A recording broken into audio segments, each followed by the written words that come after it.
मित्रों, सुप्रभात और नमस्कार।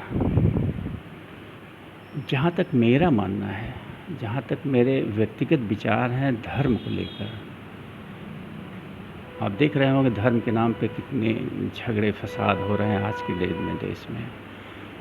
तो धर्म को लेकर जो मेरा व्यक्तिगत विचार है वो ये है कि धर्म जो है किसी भी व्यक्ति का नितांत व्यक्तिगत विषय है।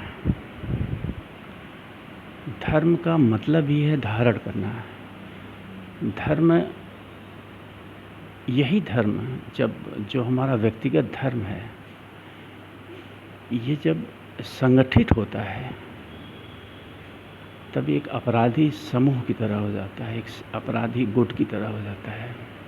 मानव इतिहास को देखिए आप, धर्म के नाम पे कितने खून और कत्लेआम हुए हैं, क्योंकि ये धर्म संगठित हो गए। धर्म के नाम पे हमने गुट बना लिए अलग अलग। सबका कहना है कि ये सही, वो सही, ये सही, वो सही, जबकि धर्म एकदम से व्यक्तिगत है। धर्म का कोई भी मार्ग मैं नहीं मानता हूँ। पहली चीज़ तो मैं ये कतई नहीं मानता हूँ कि किसी भी धर्म का ईश्वर से कुछ भी लेना देना है। आज विज्ञान ने साबित कर दिया है। विज्ञान आज काफ़ी हद तक जो है इस बात को साबित कर चुका है कि हमारी सृष्टि जो है इतनी विशाल है, इतनी विशाल है, इतनी अनंत है, जिसकी कल्पना भी नहीं की जा सकती है। सोचिए आप, इतनी विशाल और अनंत सृष्टि का रचयिता कितना विशाल और अनंत होगा। वो धर्म की किताबों में बांधा जा सकता है, उसकी परिभाषा गढ़ी जा सकती है? कतई नहीं। कभी आप कल्पना करिए, कितनी विशाल सृष्टि है। हमारे इस एक सूरज के पीछे हजारों करोड़ों अरबों और सूरज हैं, जो इससे हजारों करोड़ों अरबों गुना बड़े हैं।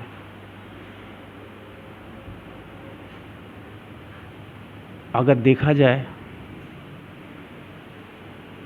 आपको पता है, अगर आप हबल दूरबीन से, अगर आप मान लीजिए कि पूरी पृथ्वी को, पूरे ब्रह्मांड का एक मिनिएचर स्वरूप हो आपके सामने और आपके पास हबल दूरबीन हो, उससे अगर आप अपनी पृथ्वी को खोजना चाहेंगे, देखना चाहेंगे, तो विश्वास करिए कि आपकी पृथ्वी हबल दूरबीन से भी नहीं दिखेगी। इतनी सूक्ष्म है, इतनी छोटी है इस ब्रह्मांड में हमारी पृथ्वी। और हम बात उस रचयिता की करते हैं जिसने इस पूरी सृष्टि का, पूरे ब्रह्मांड का निर्माण किया है। और तो और ब्रह्मांड के पार भी और अनंत ब्रह्मांड हो सकते हैं। एक वैज्ञानिक अनुमान के अनुसार हमारे ब्रह्मांड में, हमारे चारों तरफ इतने प्लैनेट्स हैं, पृथ्वी की तरह, सूरज की तरह, चाँद की तरह, इतने हैं कि उन्होंने एक अनुमान लगाने की कोशिश की है, इसकी गणना करने के लिए, कि अगर पूरे पृथ्वी को रेत में तब्दील कर दिया जाए, रेत के कणों में, टुकड़ों में, तब भी जो है जितने रेत के कण होंगे उससे भी अधिक प्लैनेट्स हैं हमारे ब्रह्मांड में। और हम जो है छोटी छोटी बातों के लिए लड़ रहे हैं कि हम हिंदू हैं, हम मुसलमान हैं, हम सिख हैं, हम ईसाई हैं। मित्रों, धर्म व्यक्तिगत आस्था का विषय है। अगर सत्य को जानना है तो किसी धर्म के बस की बात नहीं है कि आप उसकी शिक्षाओं को जान के, पढ़ के सत्य को पा सकते हैं। वो एक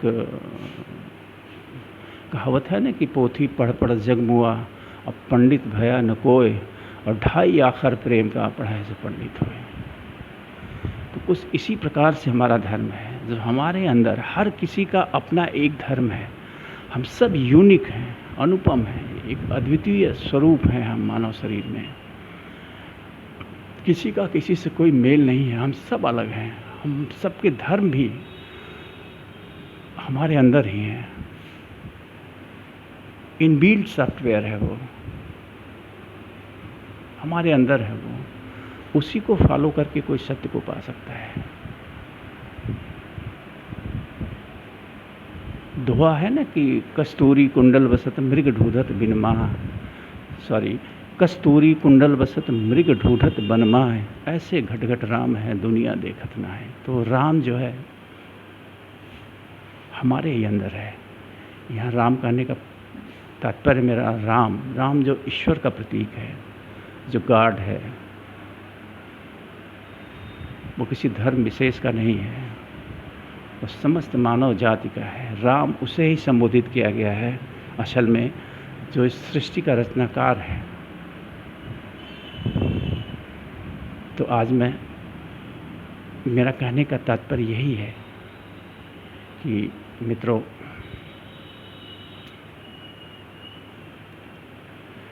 धर्म के नाम पे बहुत लड़ चुके हैं हम, और कितना लड़ेंगे। कभी कभी तो ये देखकर मुझे आश्चर्य होता है कि धर्म के नाम पे हम क्यों लड़ रहे हैं।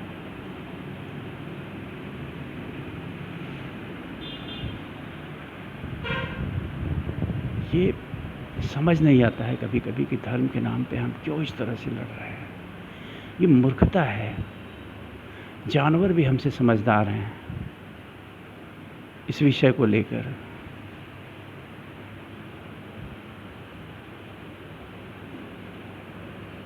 अरे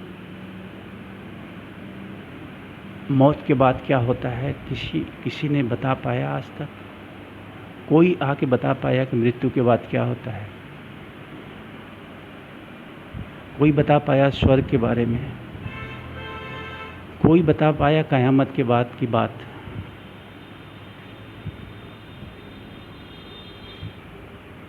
हम सब एक ही रचनाकार की रचना है।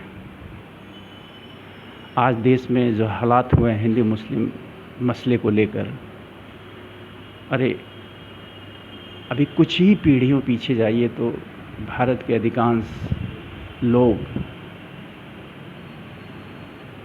एक ही धर्म और एक ही सभ्यता के मानने वाले थे। हम सब के पूर्वज एक ही थे। किन्हीं कारणों से कुछ लोगों ने अलग परंपरा का पालन करना शुरू किया। तो क्या हम अलग हो गए?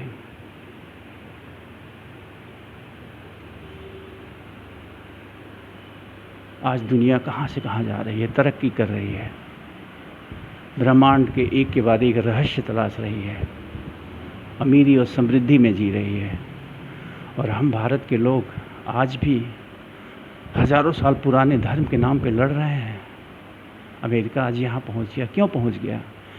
क्योंकि सैकड़ों साल पहले ही उसने चर्च को नकार दिया। चर्च जो स्वर्ग का टिकट बांटता था एक समय, अमेरिकन्स ने उसे नकार दिया, यूरोपियंस ने उसे नकार दिया कि no no no no, this is wrong number, ये झूठ है। और हम आज भी उन किताबों को लेके बैठे हैं जिन्हें उस समाज की ज़रूरतों के अनुरूप लिखा गया था, जो तत्कालीन समाज था, जो आज के 5000, 4000, 1000 साल पहले था। मैं तो यहाँ तक कहूँगा कि ये सारे धर्म की किताबें, कुछ अच्छी चीज़ें भी इसमें हैं, बहुत सारी अच्छी चीज़ें भी हैं, लेकिन बहुत सारी गलत चीज़ें भी हैं जो एक षड्यंत्र है आम मानव के लिए, आम मानव जन को नियंत्रित करने के लिए। जो शासक वर्ग था उसने जो है इन किताबों की रचना करवाई है। ईश्वर जिसका इतना बड़ा स्वरूप है वो संदेश देने आ रहा है हमको, आपको नहीं। उसने एक संरचना कर रखी है, एक विधान बना के छोड़ दिया है हमको। एक प्राकृतिक विधान है हमारे चारों तरफ।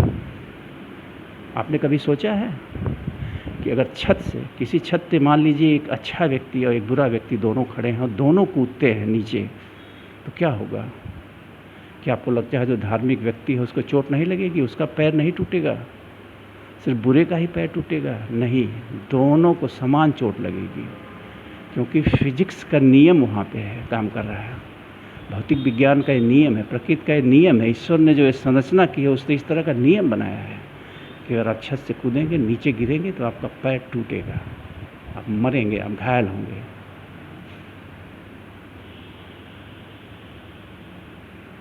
धर्म बनाए गए थे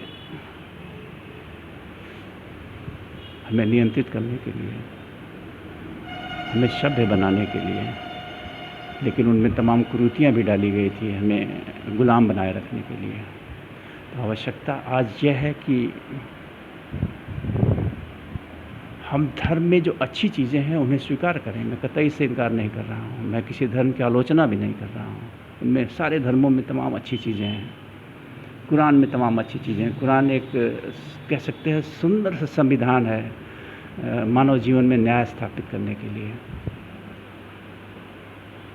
गीता एक शानदार उपदेश है आपको अध्यात्म की तरफ ले जाने के लिए। गीता क्या कहती है? कभी किसी हिंदू ने सोचा है गीता क्या कहती है? गीता कहती है कि आप संगठित होकर जो है संघर्ष करिए। नहीं, गीता का सार ये नहीं है। बहुत ही खूबसूरत सार है गीता का। गीता जो समझ जाए वो ज़िंदगी को समझ जाए। ऐसे ही सारे धर्मों में अच्छी चीज़ें हैं। अंत में मैं अपनी बात यही समाप्त करूंगा ये कह के कि धर्म के नाम पर इंसानों को मारने से बेहतर है। ये कोट ट्रेंड भी कर रहा है। मैंने कई मित्रों को देखा जिन्होंने इस पोस्ट को शेयर किया है कि गौतम बुद्ध ने कभी कहा था कि जिस धर्म को बचाने के लिए इंसान को मारना पड़े, बेहतर है कि उस धर्म को ही मार दिया जाए। तो मेरा यही आग्रह है कि आप सब लोग उठिए इन छोटी छोटी बातों से ऊपर। धर्म व्यक्तिगत आस्था का विषय है। इसे अपने अंदर तक रहने दीजिए, अपने घरों तक रहने दीजिए। इसको सड़क पर मत लाइए, इसको झगड़े का विषय मत बनाइए। बहुत लड़ चुके हैं हम धर्म के नाम पे, बहुत पीछे जा चुके हैं हम धर्म के नाम पर।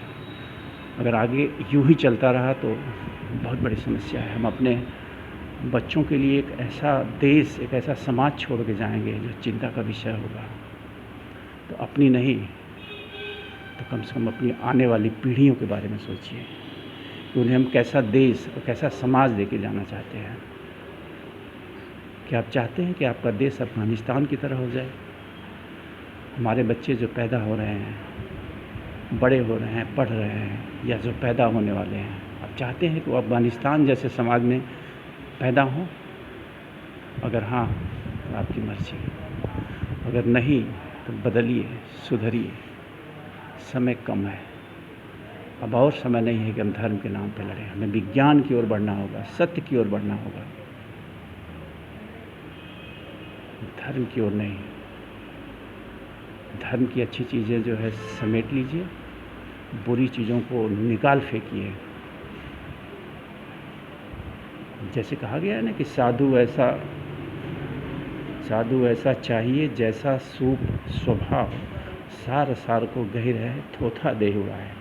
हमें वही करना है। हमें अपने धर्मों के सार को गह लेना है और जो उसमें अनावश्यक बेकार की चीज़ें हैं जो हमारे बीच नफ़रत फैलाती हैं उन्हें निकाल फेंकने की ज़रूरत है। धन्यवाद। आशा करता हूँ आप सभी लोग अच्छे से होंगे। धन्यवाद।